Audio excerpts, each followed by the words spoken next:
Assalamualaikum Ustazah. Waalaikumsalam warahmatullahi wabarakatuh. Izin Ustazah mau bertanya. Jadi kan sebenarnya kalau di bulan Ramadan itu bukan cuma menahan lapar dan haus ya Ustazah, tapi untuk menjaga pikiran kita tetap tenang juga gitu. Tapi terkadang di bulan Ramadan itu pada saat bekerja merasa emosional kayak gitu. Gimana sih Ustazah untuk menjaga kesehatan mental kita agar kita tetap khusyuk dan tenang selama beribadah gitu di dalam bulan Ramadan?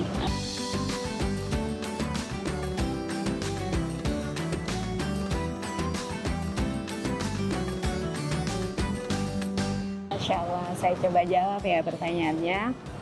Suatu ketika, Sayyidina Salman Al-Farisi bertemu dengan Sayyidina Abu Darda. Sayyidina Salman Al-Farisi berkata kepada Abu Darda, "Wahai Abu Darda, inna li rabbika 'alaika haqqan."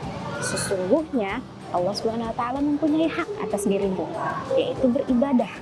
Kemudian, wa li nafsika 'alaika haqqan, dan dirimu bahkan mempunyai hak atasmu, yaitu seperti beristirahat, jalan-jalan, healing, liburan, melakukan hal yang menyenangkan selama itu diridhai oleh Allah Subhanahu wa taala, berobat kalau misalkan ada penyakit yang belum disembuhkan. Kemudian wali ahlika 'alaika haqqan, keluargamu, teman-temanmu, orang yang ada di sekitarmu, bahkan pekerjaanmu mempunyai hak atas dirimu. Fa'tu likulli dzai haqqan haqqahu. Maka wahai Abu Darda, kasihlah hak atas segala yang memiliki hak atas dirimu. Setelah Rasulullah mendengar apa yang dikatakan oleh Sayyidina Salman Al-Farisi, Rasulullah bersabda, "Shadaqa Salman." Benar apa yang telah dikatakan oleh Sayyidina Salman Al-Farisi. Dari hadis ini yang dibenarkan oleh Nabi Muhammad SAW, dapat kita ambil kesimpulan. Ketika kita ingin menjaga kesehatan mental di tengah kesibukan Ramadan, maka bagi waktu kita sebaik mungkin. Waktu untuk beribadah, jangan sampai mengganggu waktu untuk beristirahat. Kalau istirahatnya cukup, pasti tidurnya cukup, semuanya cukup, itu akan lebih menenangkan dan akan membuat kita lebih mudah untuk mengelola emosi.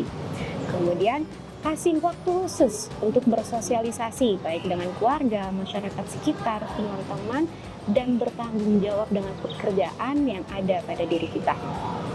Nah, setelah itu, ada lagi tipsnya, yaitu lebih dekatkan diri kepada Allah Subhanahu wa taala. Ingat Allah dalam keadaan apapun. Allah Subhanahu wa taala berfirman, "Ala bi dzikrillahi tatma'innul qulub."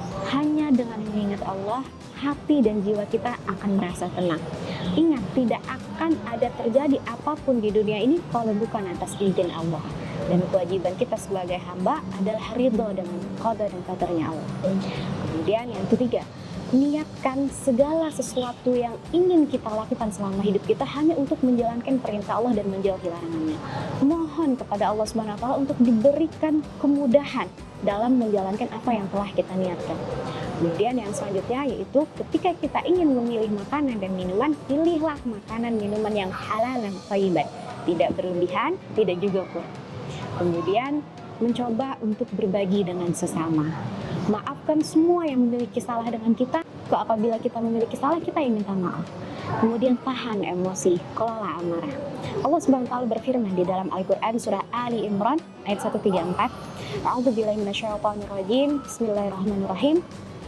Alladzina yunfiquna fis sarra'i wad dharra'i wal kadhimina al ghaiza wal 'afina 'anil nas wallahu yuhibbul muhsinin. Ketika seseorang mau menginfakkan hartanya dalam keadaan sempit maupun dalam keadaan lapang, kemudian dia mau menahan amarahnya dan kemudian dia mau memaafkan semua orang, wallahu yuhibbul muhsinin. Allah SWT akan mencintai orang yang melakukan kebaikan tersebut. Sudah jelas kah jawabannya? Jelas. Masya Terima kasih banyak Allah. Ustazah atas pencerahannya. Sama.